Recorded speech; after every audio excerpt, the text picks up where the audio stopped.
You wrote something in your book that was a couple sentences that I really liked. You said, what's happened to our common sense and logic? If a dog gets sick, we ask what it ate to make it sick. If a child gets sick, we ask what drug we should give the child. So what does that mean? And I know this speaks to a lot of what we talked about in part one, but what do you mean by that? What's wrong with that?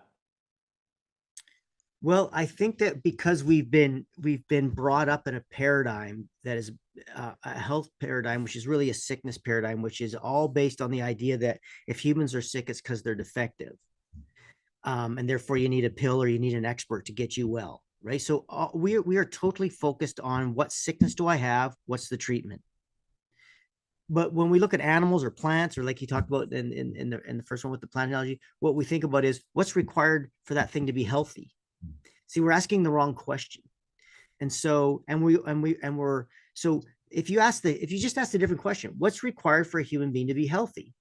And I often do this when I lecture to the lay public. I'll say, I would like everybody to write down, and your audience can do this now, just like write down 5 things that you know are required for a human being to be healthy, right? And what would most people write down, Ari? They'd write down, water, they should exercise, they should eat healthy food, probably some fruits and vegetables in there. They probably say they should love themselves and others. They should have some form of social connection. I mean, these are all things that I think most people would write down. Would you agree, Ari? Absolutely. How many people would write down drugs or chemotherapy Mhm. or surgery? Mhm.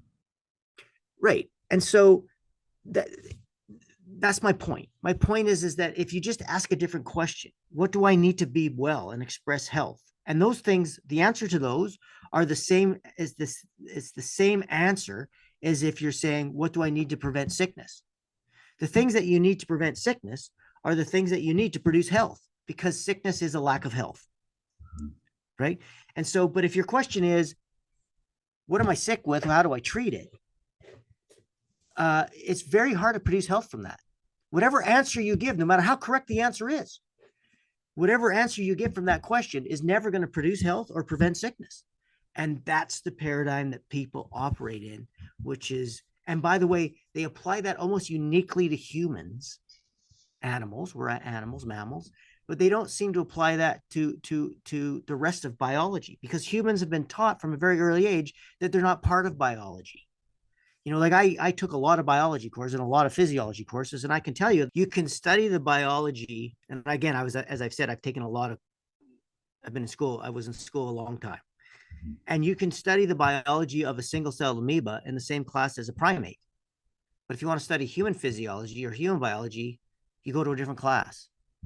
If you'll see things like no animals allowed in a restaurant and it's full of humans. You'll see things like, this COVID virus jump from an animal to a human. Well, that's jumping from an animal to an animal. By the way, it didn't, but you get me, right? So Yes. so so we've been programmed to see ourselves as separate from nature, as being somehow humans have a different set of physiological laws or biological laws that apply to the health and sickness of humans than any other species on earth. That's a lie. But once you realize that, if you get that, then what you would do is you would ask the right question. You would go, well, what do I need to be healthy? And if I'm sick, what am I not doing that I should be? Or what am I doing that I shouldn't be? Very simple questions, because as I've said, all sickness is in all living things is caused by only 2 things: toxicities, something toxic is being put into that ecosystem. That's what humans are. We're ecosystems of cells. That's what all living things are. Or deficiency. You're not putting something in that your genome or your cells or your genes require to genetically express healthy structure and function. So there's only 2 causes to all illnesses and all things: something toxic's going in, or something that you require isn't going in at all, or not going in at a sufficient amount. And Mhm. that is it. I Yeah. promise you. And by the way, a thought can be negative, trauma can be toxic. If you when you apply it properly, that rule is a biological law.